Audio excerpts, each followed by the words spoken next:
Good morning students, BSc second year C45 class है आपकी। देखिए फिजिकल केमिस्ट्री में आपकी सेकेंड ईयर चल रही है थर्मोडायनेमिक सेकेंड, ऊष्मा गतिकी द्वितीय। इसमें अभी एक दो टॉपिक और बचे हैं, ये आपकी यूनिट कंप्लीट होने वाली है। आज का जो टॉपिक है वो है गिब्स हेल्महोल्ट्ज समीकरण। गिब्स हेल्महोल्ट्ज समीकरण, गिब्स हेल्महोल्ट्ज इक्वेशन के बारे में हम पढ़ेंगे। और ये वाला जो टॉपिक है काफ़ी इंपॉर्टेंट टॉपिक है, ज़्यादा बड़ा डेरिवेशन नहीं है, छोटा सा डेरिवेशन है, लेकिन कई बार एग्जाम में ये पूछा जा चुका है। ठीक है, तो आप इस इक्वेशन को थोड़ा सा, जो डेरिवेशन हमारा चलेगा उसको ध्यान से देखना, और जो फाइनल इक्वेशन बनेगी उसे भी आप ध्यान से देखना, क्योंकि कई बार क्वेश्चन नाम से ना आकर वो लास्ट की जो हमारी इक्वेशन बनती है उससे पूछा जा सकता है कि इसे हमने कैसे ज्ञात किया। ठीक है, तो इस डेरिवेशन को स्टार्ट करते हैं। और सबसे पहले मैं आपको एक चीज़ बताना चाहूँगी, डेरिवेशन स्टार्ट करने से पहले आपकी C43 क्लास में जो मैंने इक्वेशन कराई थी उसी से ही हमें आगे कंटिन्यू करना है यहाँ पर। और वहाँ पर एक डेरिवेशन के लास्ट में एक इक्वेशन आई थी जिसमें हमने देखा था कि स्थिर दाब पर ताप के सापेक्ष जब मुक्त ऊर्जा में परिवर्तन देखा जाता है तो उसके लिए क्या समीकरण बनता है। ठीक है, कांस्टेंट प्रेशर पर with respect to temperature when free energy gives free energy changes, तो वहाँ पे क्या इक्वेशन बनेगी उसे हम देखेंगे। स्थिर दाब पर ताप के सापेक्ष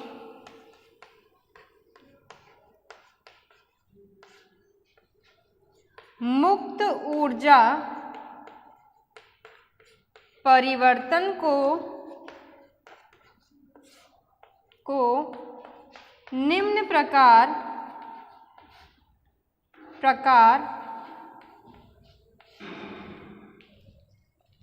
लिखा जा सकता है।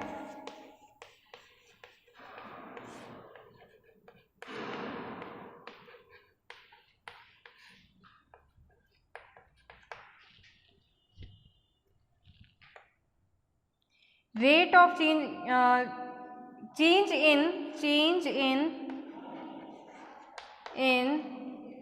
free energy, or we can say gives free energy with respect to temperature at constant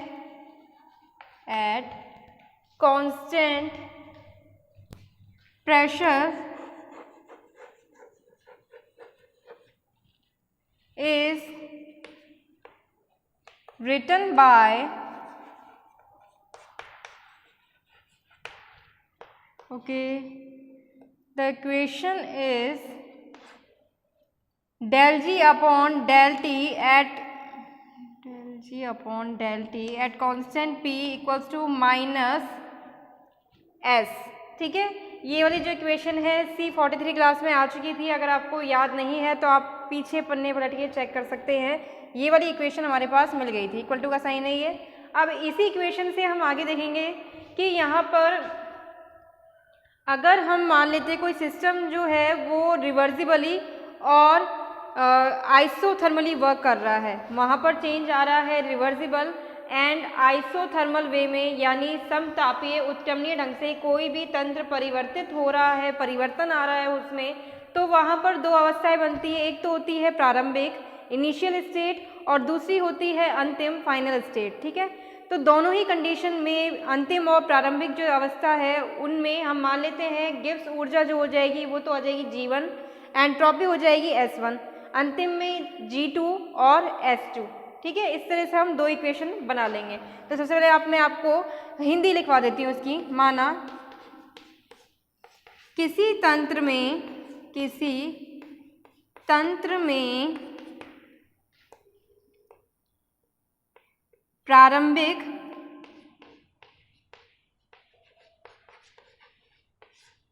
तथा अंतिम अवस्था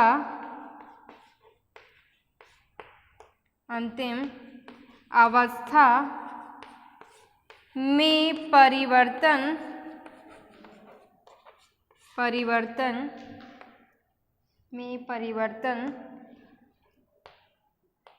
समतापी तथा उत्क्रमणीय उत्क्रमणीय, आपको ये नज़र आ रहा होगा, उत्क्रमणीय ढंग से हो रहा है।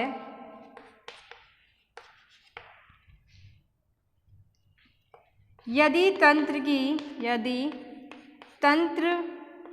की प्रारंभिक अवस्था में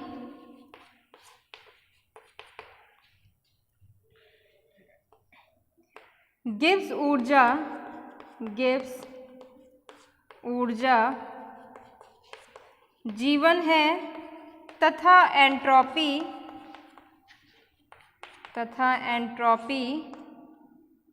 S1 है। इसी प्रकार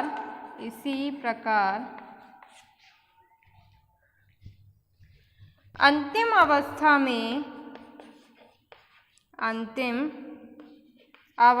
में G2 तथा S2 है। तो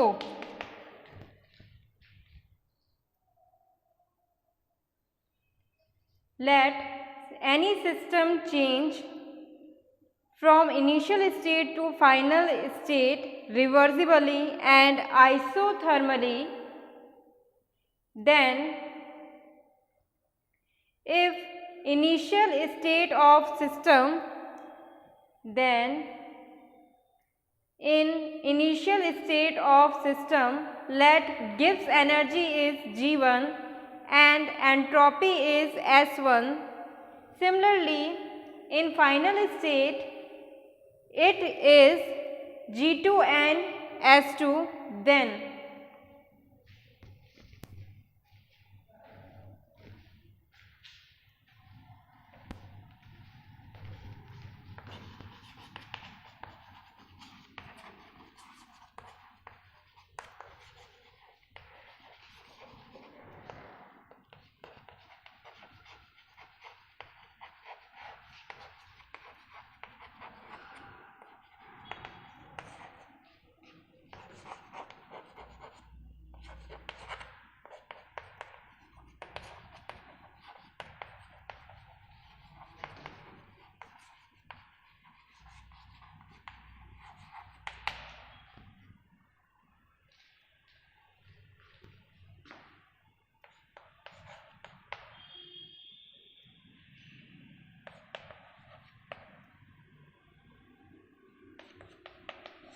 if in initial state of system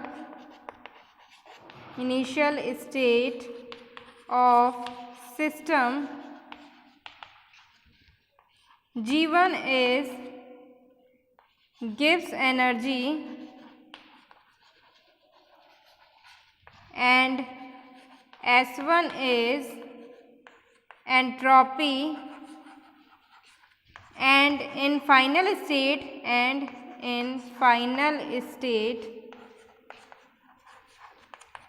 it is G2 and S2. Then ठीक है, इंग्लिश मीडियम हिंदी मीडियम दोनों नोट करें इसे।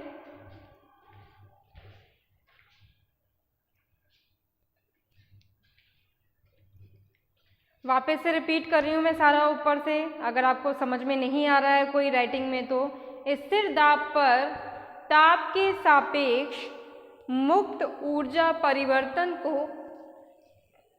निम्न प्रकार लिखा जा सकता है। Change in free energy with respect to temperature at constant pressure is written bye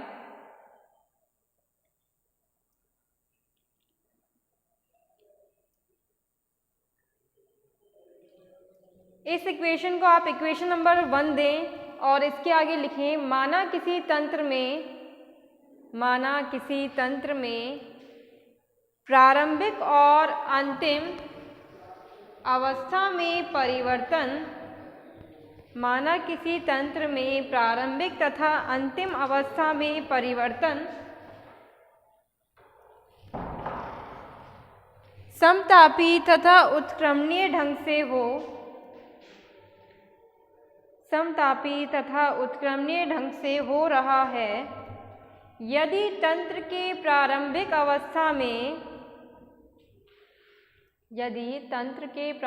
अवस्था में गिब्स ऊर्जा G1 तथा एंट्रोपी S1, इसी प्रकार अंतिम अवस्था में G2 तथा S2 है, तो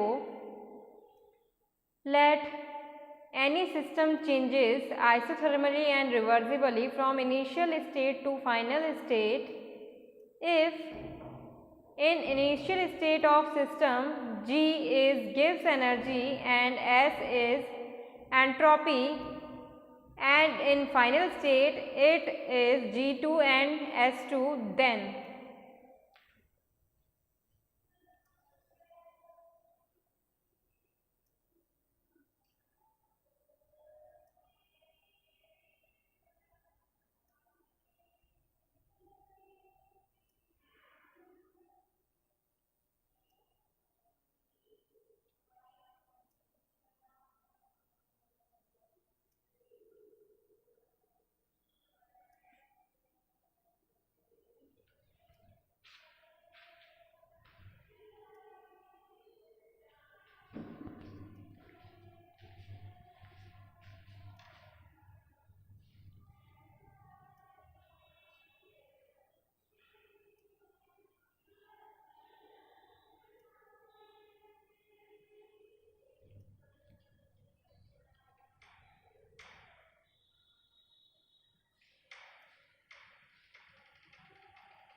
जो ये इक्वेशन निकल के हमारे पास आई है, फर्स्ट जो इक्वेशन है इसको आप नंबर दे दें, 1 नंबर की इक्वेशन है, और इसको यहाँ तक आप कंप्लीटली नोट करें।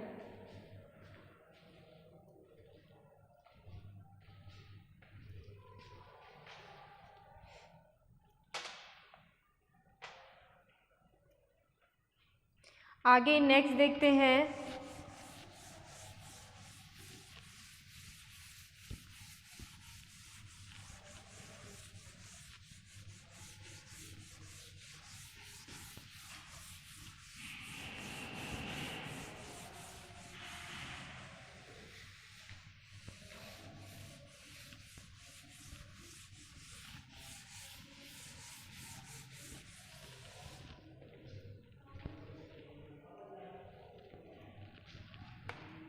तंत्र में एंट्रोपी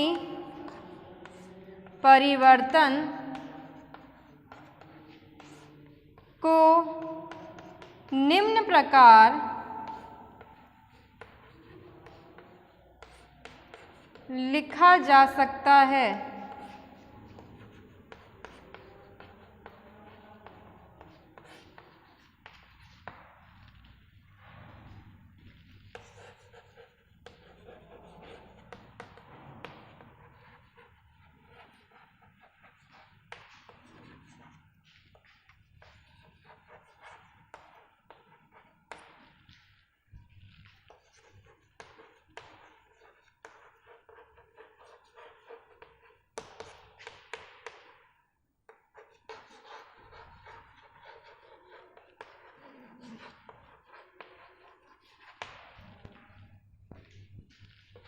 डेल एस इक्वल हो जाएगा S2 माइनस S1 के, बाय इक्वेशन 1 समीकरण 1 के द्वारा।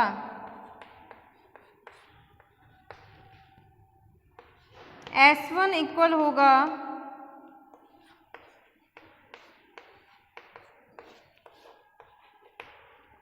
इसी तरह से S2 इक्वल हो जाएगा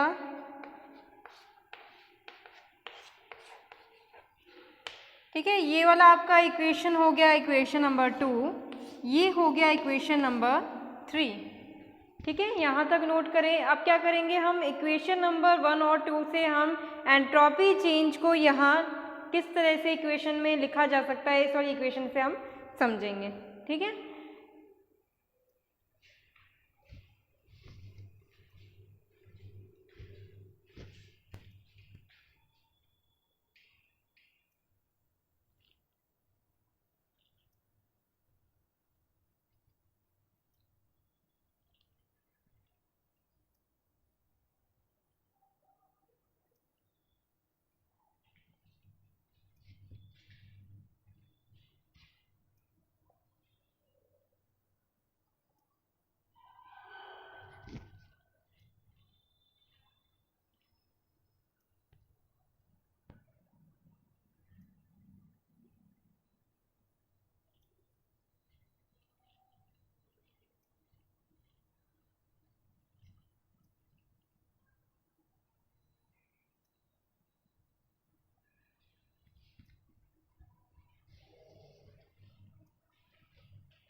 नेक्स्ट आगे इसको सॉल्व करते हैं।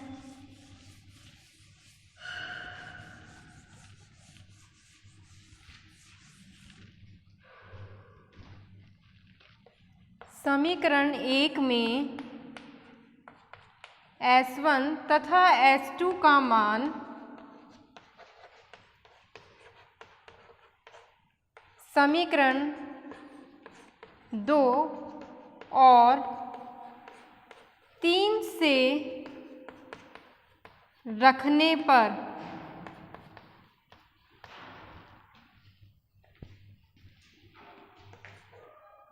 देखिए, जो समीकरण है हमारा, वहाँ पर हमें मान रखना है। हमारे पास क्या समीकरण आया था, हमारे पास समीकरण आ चुका है 1, 2 और 3। जो समीकरण है हमारा S2 माइनस S1, इस वाले समीकरण में हमें S2 और S1 का मान रखना है। मान क्या है, del G1 upon del T1 at constant P, यहाँ 2 आएगा 1 और ये। ठीक है, इस तरह से हमारे पास ये इक्वेशन बन गई है। ये वाली हमने फॉर्मूले पुट किया है। इसमें हम दिखा रहे हैं कि यहाँ पे एंट्रोपी परिवर्तन को हम प्रदर्शित कर रहे हैं। अब नेक्स्ट देखिए, यहाँ पर बेस कॉमन है, तो बेस कॉमन है तो इस वजह से मैं इसको इस तरह से लिख सकती हूँ।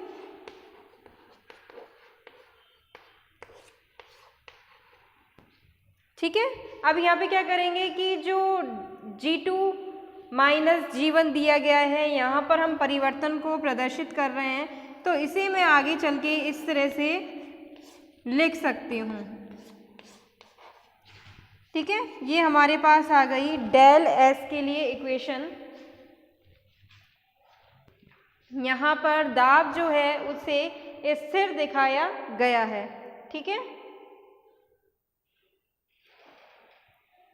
और मैं यहाँ पर एक चीज़ और बताना चाहूँगी, ये वाली जो इक्वेशन थी हमारी, उसमें S2 माइनस S1, S जो था वो माइनस में ऋणात्मक में आया था, तो ये वाला जो इक्वेशन है उसके आगे भी माइनस का चिन्ह आएगा। अब ऋणात्मक में कैसे आया था,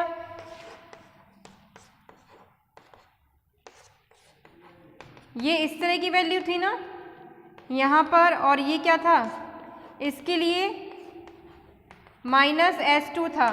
तो अगर मैं यहाँ पर माइनस का साइन लगाऊंगी तभी ये इक्वेशन यहाँ पर इस तरह से फिट होगी। अब इस तरह से हमारे पास एक समीकरण आ गया है जो कि डेल S का मान बता रहा है। ये हो गया समीकरण नंबर 4। अब इसके आगे हम देखेंगे कि क्या हमारे पास हेल्महोल्ट्ज ऊर्जा के लिए समीकरण बना था और गिब्स ऊर्जा के लिए समीकरण बना था, उसमें डेल एस का मान हम रखेंगे। तो सबसे पहले आप इक्वेशन नंबर 4 तक, समीकरण 4 तक नोट करें। इसे दोबारा लिखने की कोई आवश्यकता नहीं है, मैं सिर्फ बता रही थी कि ये वाली वैल्यू हमारे पास आई थी।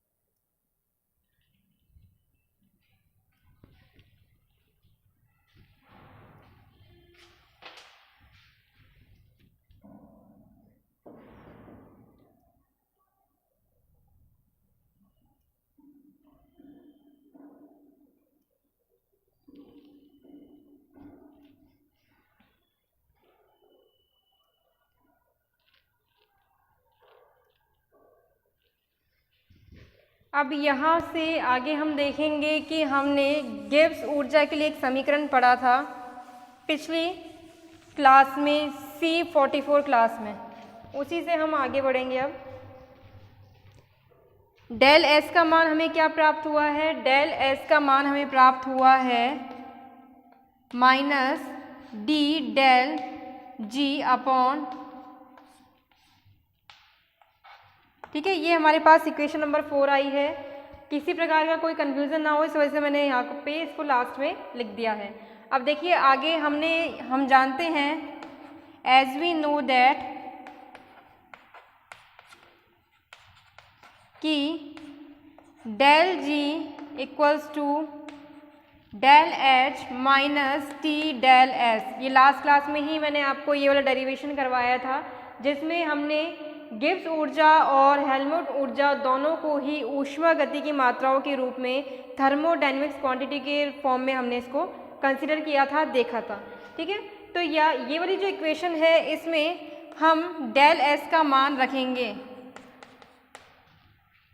समीकरण में डेल एस का मान रखने पर, ठीक है, यहाँ पर लाइन आएगी ये वाली, यहाँ पर हम डेल एस का मान वहाँ से रखेंगे, माइनस में है,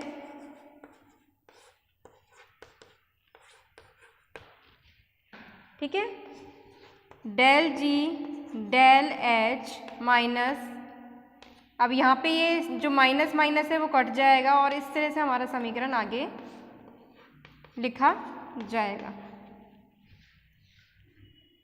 ठीक है, तो ये हो गया हमारा गिब्स हेल्महोल्ट्ज समीकरण का एक रूप। ठीक है, ये एक रूप है। इसके अलावा हम दूसरा एक और फॉर्म देखेंगे। This is the first form of, this is the first form of Gibbs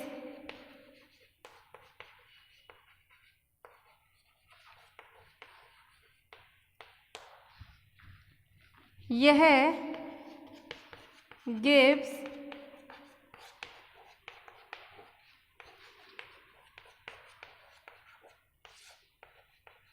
समीकरण का एक रूप है।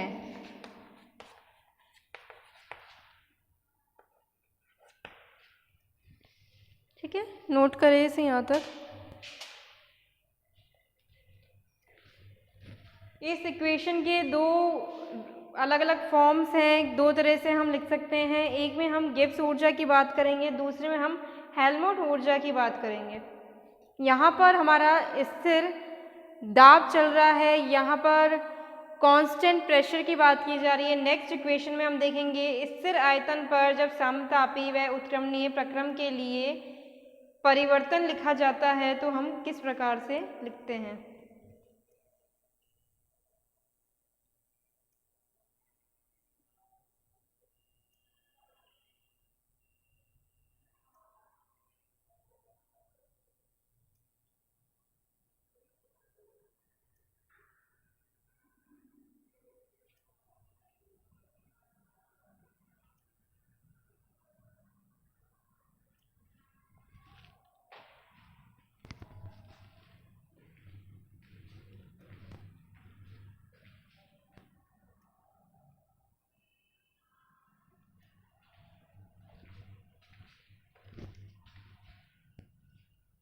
ठीक है।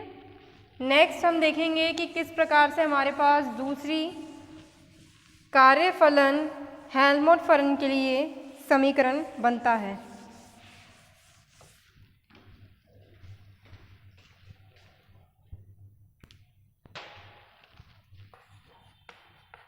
इसी प्रकार स्थिर आयतन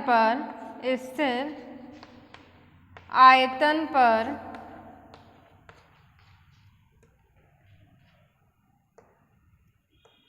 समतापी तथा उत्क्रमणीय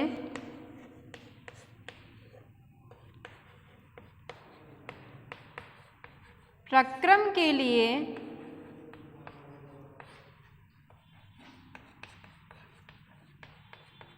निम्न समीकरण है।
समीकरण में डेल एस का मान रखने पर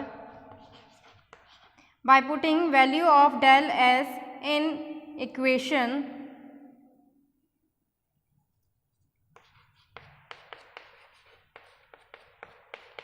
डेल एस की वैल्यू हम वहाँ से रखेंगे, पॉजिटिव का साइन आ जाएगा, ये हो गया।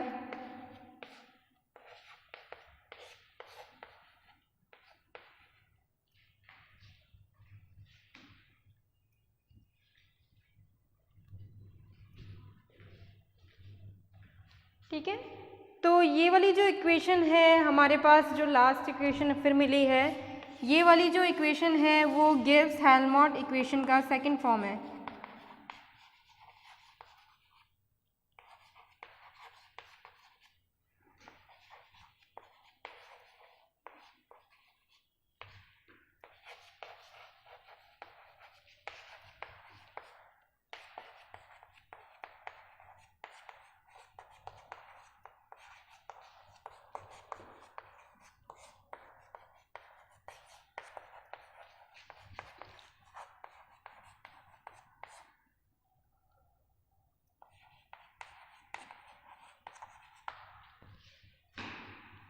ठीक है, तो इस तरह से हमारे पास ये इक्वेशन बन गई है। लास्ट में हमारे पास दो इक्वेशन आ गई है। दोनों ही इक्वेशन जो हैं, जिसको मैंने ब्रैकेट में लिखा है, वो कहलाती है गिब्स हेल्महोल्ट्ज इक्वेशन।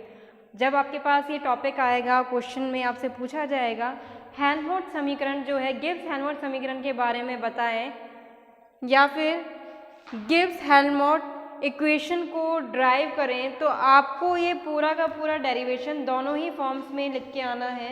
इसे आप आधा नहीं छोड़ेंगे। और जैसे मैंने बताया 5 नंबर का यहाँ पे क्वेश्चन आ जाता है, 5 मार्क्स का क्वेश्चन आएगा, मतलब वेटेज काफ़ी मिल रहा है छोटे से डेरिवेशन को। तो ध्यान से इसको देख लेना, इंपॉर्टेंट क्वेश्चन है।